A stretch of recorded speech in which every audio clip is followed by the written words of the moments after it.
Cabinet సమావేశం ముగిసింది. కాసేపట్లో కేబినెట్ నిర్ణయాలను మంత్రులు వివరించనున్నారు.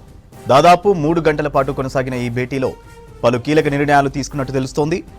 సోలార్ విద్యుత్ ఉత్పత్తిని 5,000 మెగావాట్లకు పెంచడంపై కీలక నిర్ణయం తీసుకున్నట్లు తెలుస్తోంది. దీంతో పాటు అండర్ గ్రౌండ్ కేబులింగ్, కొత్త విద్యుత్ డిస్కమ్ ఏర్పాటు, రామగుండంలో కొత్తగా 800 మెగావాట్ల థర్మల్ విద్యుత్ ప్లాంట్ ఏర్పాటు, 2,000 మెగావాట్ల పంప్డ్ స్టోరేజ్ పవర్ ప్లాంట్లు, 1,500 మెగావాట్ల బ్యాటరీ ఎనర్జీ స్టోరేజ్ వ్యవస్థ ఏర్పాటుపైన నిర్ణయం తీసుకున్నట్టు తెలుస్తోంది. కేబినెట్ సమావేశం ముగిసింది. కాసేపట్లో కేబినెట్ నిర్ణయాలను మంత్రులు వివరించనున్నారు.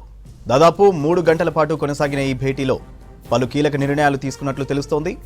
సోలార్ విద్యుత్ ఉత్పత్తిని 5,000 మెగావాట్లకు పెంచడంపై కీలక నిర్ణయం తీసుకున్నట్టు తెలుస్తోంది.